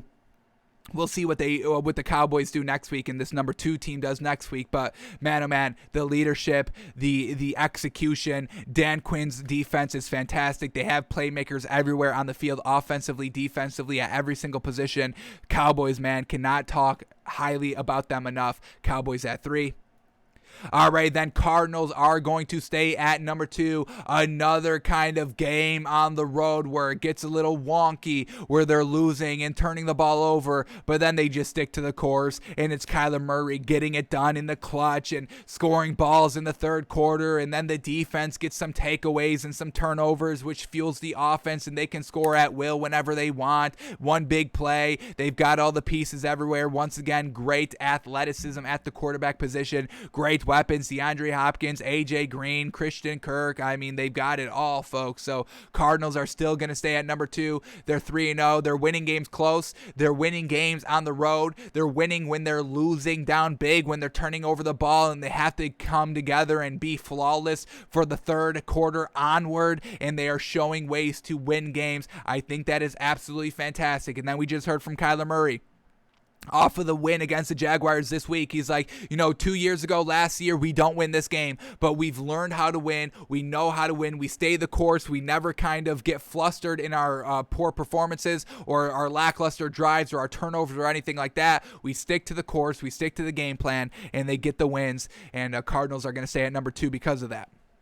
And then the Rams will stay at number 1. Sean McVay, Matthew Stafford. That's all I need to say. Oh, well, I guess I could shout out Deshaun Jackson for still being absolutely a speedster out there, getting it done. Oh, and then I could also shout out Cooper Kupp, who's emerging as one of the top wide receivers in this league. Definitely got to put him at top 10, and I think you could potentially make the argument for top 5 for Cooper Kupp. And then the genius play calling of Sean McVay, and then the shutdown corner of Jalen Ramsey, and then the shutdown edge rusher sack monster that is Aaron Donald. This team is everything, folks. They just went toe-to-toe with the Bucs and beat them by 10. They were moving the ball consistently, and that's what Matthew Stafford does, folks. We know what he was in Detroit. Didn't have the system, didn't have the coach. Now he has the system and the coach, and they are winning games and looking gosh dang good and beating the good teams. Rams are still the best team in the league, folks.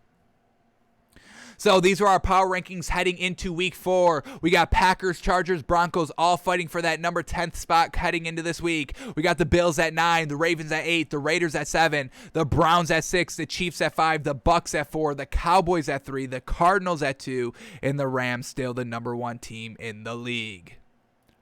Alrighty, folks, that is going to do it for us today. Thanks for tuning in. Thanks for watching. Thanks for listening. We are back live tomorrow, noon Eastern, with our Wednesday film study. Let's see what happened this week. Go a little bit more in depth into some narratives, why teams lost, why teams won, and let's figure out who can play and who cannot. This is our final kind of look at week 3 until we start looking at week 4 and talking all that through. So join us tomorrow to see what our final conclusions are on week 3. So thanks for tuning in. Thanks for watching. Thanks for listening. And we'll be back tomorrow, folks.